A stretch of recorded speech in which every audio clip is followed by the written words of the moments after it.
At the Chinese Grand Prix sprint qualifying, Charles Leclerc was on a flying lap, flat out, everything working. Coming out of turn 11, the Ferrari lost grip for a fraction of a second. Leclerc lifted his right foot by the smallest possible margin, not to slow down, not to save a mistake, but to stabilize the car. It worked, the slide was caught, the lap continued, except it did not. Because at the exact moment Leclerc's throttle input dropped below 98%, a line of code inside the Ferrari's control system saw a threshold violation. Not a driver saving a slide, a threshold violation. The computer cut electrical power permanently for the rest of that lap. Leclerc put his foot back down. The power was gone. His qualifying lap was destroyed, not by a driving mistake, but by an algorithm that had no way to understand the difference between a driver in trouble and a driver making a recovery save. That is the problem at the heart of Formula One's 2026 season. And that is why the FIA is now in emergency meetings trying to change 6 different things about the regulations before the Miami Grand Prix on May 1st. Some of these changes will help. Some of them involve trade-offs that nobody is fully comfortable with. And one of them cannot be fixed until 2027, regardless of what anyone decides this week. Subscribe to F1 Perspective, let's go through all 6. To understand why 6 rule changes are necessary, you need to understand what actually went wrong with the 2026 regulations. The fundamental issue is the battery. Under the current rules, the cars are required to harvest and deploy up to 9 megajoules of electrical energy per lap. The battery that stores this energy has a maximum capacity of 4 megajoules. The math does not work. The car can deploy more than twice what the battery can hold in a single charge, which means the battery is constantly cycling between empty and full across every lap. To keep it charged, drivers lift off the throttle on approach to corners, sometimes up to 200 meters before the braking zone. During that coasting phase, the mechanical resistance of the MGUK acting on the rear axle generates electricity and feeds it back into the battery. It is efficient, it is mathematically reliable, and it makes Formula One look like something it was never supposed to be. When drivers lift 200 meters before a braking zone, late braking overtakes become impossible. Not difficult, impossible. Verstappen confirmed this at Suzuka when he explained that he could pass Gasly but chose not to, because overtaking into a braking zone would leave his battery empty, and he would be repassed on the very next straight. That is not racing. That is energy management. The second consequence is speed differentials. When cars run out of battery on a straight, they lose approximately 500 horsepower instantaneously. The car in front slows dramatically. The car behind, still on deployment, is closing at speeds the sport has never seen in a straight line. Oliver Bearman hit the barrier at Spoon Curve in Japan because of exactly this dynamic. The car in front slowed. Bearman's car did not. That combination, drivers managing batteries instead of racing, and cars creating lethal speed differentials when batteries die, is what has forced the FIA into 6 separate attempted fixes before Miami. The first 2 changes are directly connected and need to be understood together. Change 1. Reduce the qualifying energy limit from the current 9 megajoules per lap to 6. Change 2. Raise the superclipping harvesting limit from 250 kilowatts to 350 kilowatts, matching the harvesting rate of lift and coast. Start with the megajoule reduction. Going from 9 to 6 megajoules per lap does not sound dramatic, but consider what it means in practice. At 9 megajoules, drivers are required to harvest aggressively because the gap between what the battery can hold and what the car needs to deploy is enormous. At 6 megajoules, that gap narrows significantly. The car deploys less electrical energy per lap, which means the battery runs out less dramatically, which means the cliff edge speed differentials that caused Bearman's crash become less severe. But, and this is important, less electrical energy also means slower cars. If the reduction works as intended, the cars arrive in Miami, deploying less power per lap than they did in Japan. That is the trade-off. Safer, slower. The superclipping change is the companion fix.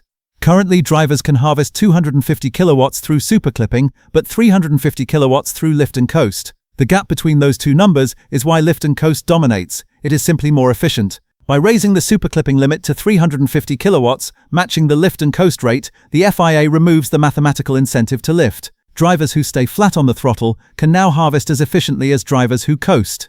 In theory, late braking returns. In practice, teams will need several race weekends of data to confirm that the behavioral change is as significant as the regulation change. This is where the Leclerc story at turn 11 in China becomes directly relevant to the rule change discussion.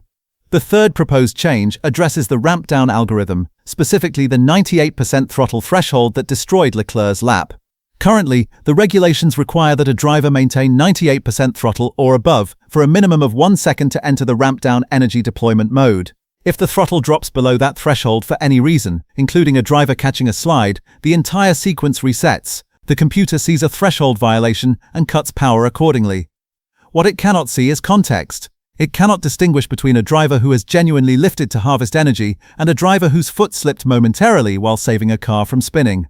Leclerc's lap was the most visible example of this blindness, but it happens to every driver in every session.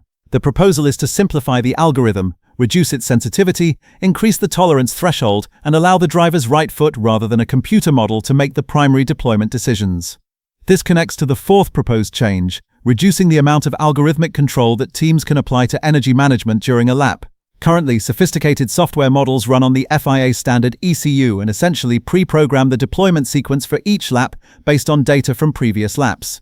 Drivers receive instructions through their steering wheel displays telling them which settings to adjust at which points on the circuit. The proposal is to reduce the complexity of what these models are permitted to do, forcing more of the energy deployment decision-making back into the driver's hands in real time. Whether this produces better racing or simply different racing is genuinely uncertain. But the principle that a driver should be the primary decision-maker about how their car deploys its power is one that has broad support across the paddock. The fifth proposed change is the one with the most potential and the most uncertainty. Currently, active aerodynamics in 2026 operates in designated zones, similar to how DRS worked under the previous regulations.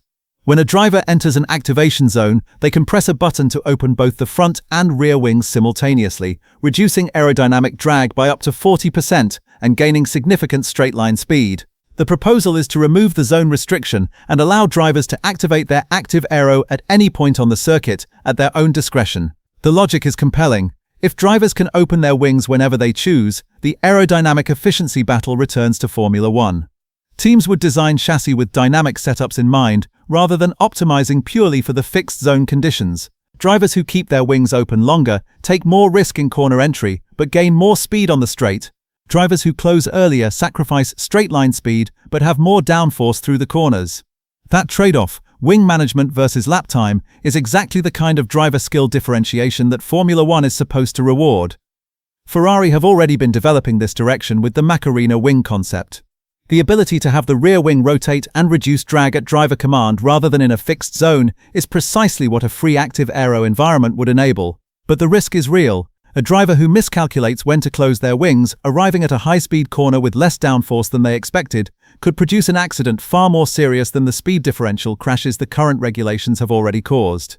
This is not a hypothetical risk, it is the reason the zone restrictions were put in place in the first place. The sixth change is also the most honest admission in the entire package. Raising the fuel flow limit would increase combustion horsepower and reduce dependence on the battery. But these engines were built to specific parameters. Changing them mid-season risks reliability consequences nobody wants. This is a 2027 solution, and everyone in the room knows it. That is the truth underneath all six changes. The rules can be improved. The underlying problem, a battery too small for what the regulations demand, cannot be fixed in time. 6 changes. Reduce megajoules, raise superclipping, simplify the algorithm, free the active aero, loosen the ramp down threshold, signal fuel flow for 2027.